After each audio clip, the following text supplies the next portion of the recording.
Los mapas dicen una cosa, los titulares dicen otra, pero ¿qué está ocurriendo realmente en las líneas del frente de Ucrania en 2026? En 2026, un mensaje surgió desde las comunicaciones del Kremlin hacia los ciclos globales de noticias. La victoria de Rusia en Ucrania no solo estaba cerca, era inevitable. Fuertes proclamaciones desde Moscú afirmaban que las defensas ucranianas estaban al borde del colapso y que este sería el año en que Kiev caería. Para Vladimir Putin, proyectar confianza servía a múltiples propósitos: reforzar el apoyo interno, intimidar a los socios internacionales e intentar debilitar la determinación ucraniana. Sin embargo, para la primavera de 2026, esa narrativa chocaba de forma espectacular con las duras realidades sobre el terreno. Lo que se anunciaba como el año decisivo de la victoria se ha convertido, hasta ahora, en uno de desgaste progresivo, retroceso y objetivos incumplidos para las fuerzas rusas. Mientras el mensaje político de Moscú enfatizaba el impulso hacia adelante, las evaluaciones independientes del campo de batalla revelaban una verdad mucho más sobria. El avance que se suponía arrasaría Ucrania se estaba ralentizando, estancando y en algunos lugares revirtiéndose por completo. Ninguna cantidad de retórica ha alterado los datos evidentes para analistas y comandantes por igual. Para entender cómo el mito de una victoria inevitable comenzó a desmoronarse, es necesario observar las estadísticas recopiladas por el Institute for the Study of War, ISW, uno de los rastreadores más autorizados de la dinámica del campo de batalla. Sus datos cartografiados desde octubre de 2025 hasta el 31 de marzo de 2026 mostraron que las fuerzas rusas capturaron 1929.69 kilómetros cuadrados de territorio ucraniano durante ese periodo.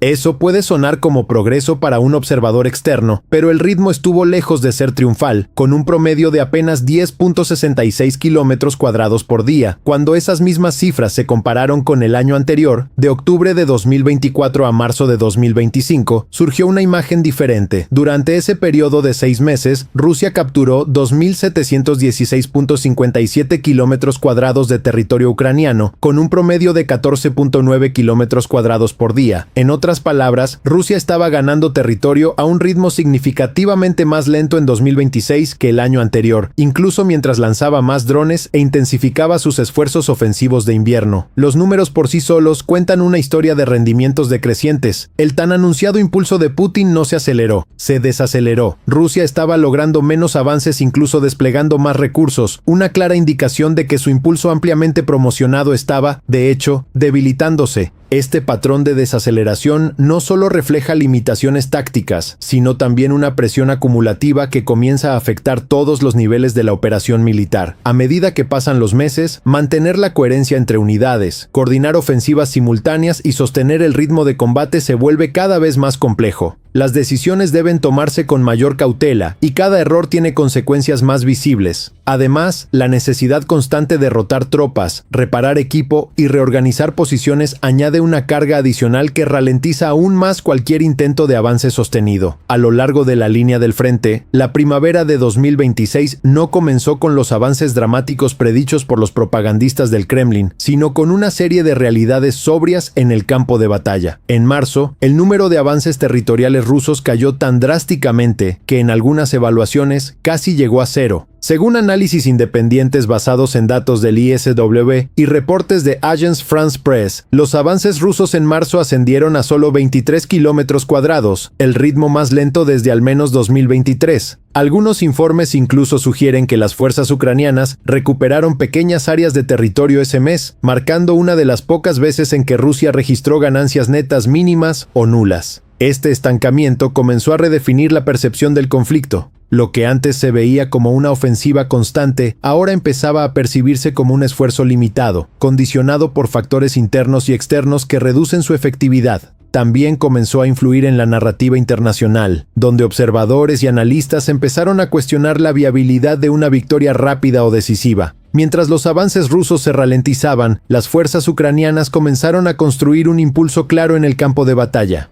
En múltiples sectores, los comandantes de Kiev ejecutaron contraofensivas locales que infligieron efectos desproporcionados en las posiciones y la estrategia rusa. En el frente sur, por ejemplo, las tropas ucranianas liberaron más de 400 kilómetros cuadrados de territorio en las direcciones de Oleksandrivka y Julia y Pole, entre finales de enero y mediados de marzo de 2026. Estas ganancias no son solo números en un mapa, representan un éxito operativo frente a un enemigo que alguna vez se consideró superior en personal y potencia de fuego. Más allá del terreno recuperado, estos avances muestran una creciente capacidad de planificación, coordinación y ejecución bajo condiciones de presión constante. También reflejan una comprensión más profunda del entorno operativo, donde cada acción está diseñada para generar múltiples efectos estratégicos. Notablemente, las fuerzas ucranianas han atacado repetidamente sectores donde las defensas rusas eran más débiles, obligando a las fuerzas del Kremlin a reaccionar, redistribuirse y abandonar planes de ofensivas grandes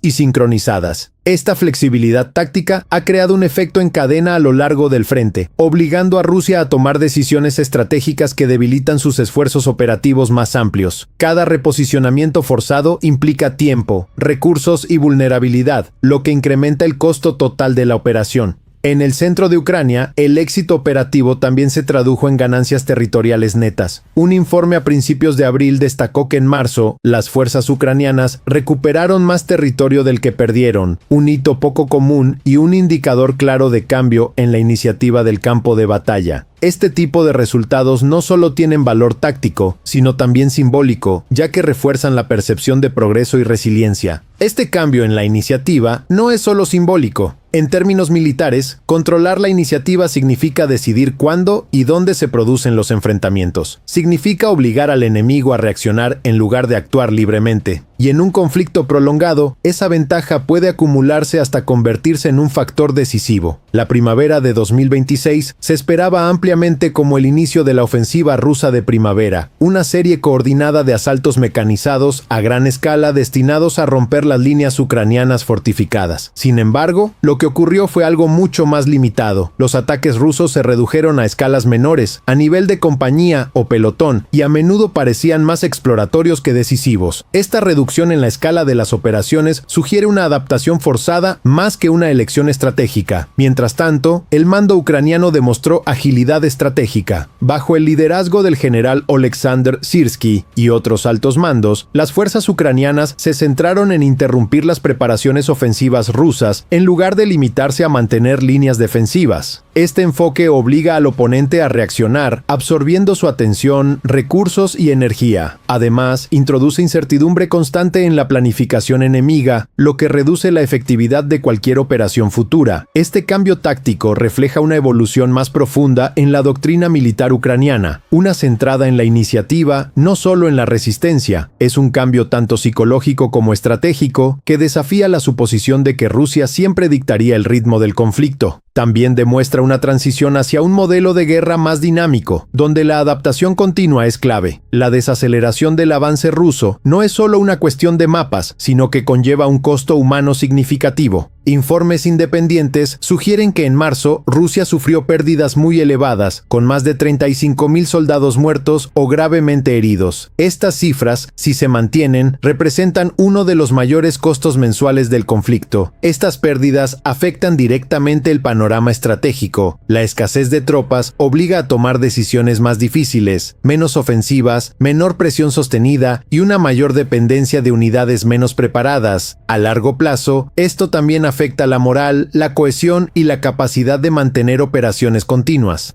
La rotación constante de unidades y la incorporación de personal menos experimentado pueden reducir la eficacia general. Un desafío clave para Rusia en 2026 ha sido la sobreextensión. Mantener múltiples frentes activos mientras se intenta avanzar se ha vuelto insostenible. Cada nueva línea de combate requiere recursos, coordinación y apoyo logístico, lo que aumenta la presión sobre un sistema ya exigido. Esta situación crea vulnerabilidades que pueden ser explotadas por un adversario más flexible. A medida que Ucrania recupera territorio y lanza contraofensivas, las fuerzas rusas se ven cada vez más dispersas. Esto reduce su capacidad de concentración y debilita su respuesta en puntos críticos. La falta de concentración de fuerzas limita la capacidad de lograr avances decisivos. En la política, la brecha entre narrativa y realidad se ha vuelto evidente. Moscú continúa proyectando confianza, pero el campo de batalla cuenta una historia diferente. Esta diferencia entre lo que se dice y lo que ocurre crea una tensión constante que afecta tanto la percepción interna como externa. Esta divergencia ha creado una brecha de credibilidad. Cuando las declaraciones no coinciden con los resultados, la confianza comienza a erosionarse, y en conflictos prolongados,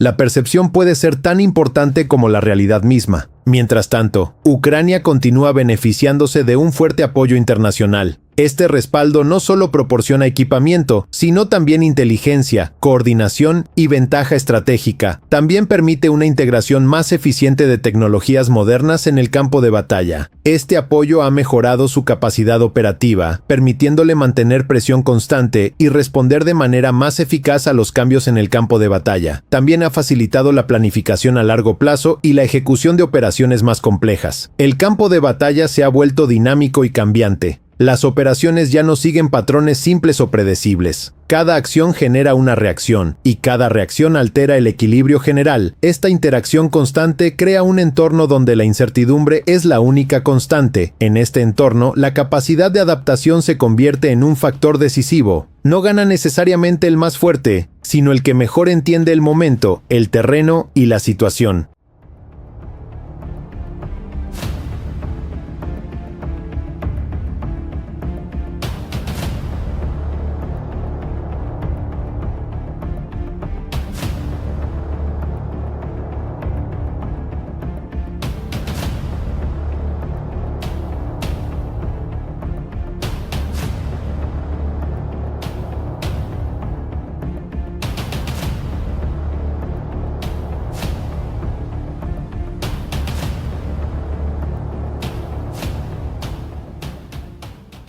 La flexibilidad estratégica se convierte en una ventaja crítica. La guerra ha entrado en una nueva fase, una fase de desgaste, adaptación y resistencia sostenida, donde el tiempo, la paciencia y la capacidad de mantener el esfuerzo son tan importantes como la fuerza militar. En este punto, también se vuelve evidente que el conflicto ya no puede analizarse únicamente en términos militares. Factores económicos, sociales y políticos comienzan a influir de manera más directa en el desarrollo de los acontecimientos. La capacidad de sostener la producción, mantener el apoyo interno y gestionar la presión internacional se vuelve tan importante como cualquier operación en el campo de batalla. Asimismo, la dimensión informativa del conflicto adquiere un peso creciente. Narrativas, percepciones y comunicación estratégica influyen en la manera en que el conflicto es entendido tanto dentro como fuera de la región. La guerra no solo se libra en el terreno, sino también en la interpretación de lo que ocurre en él.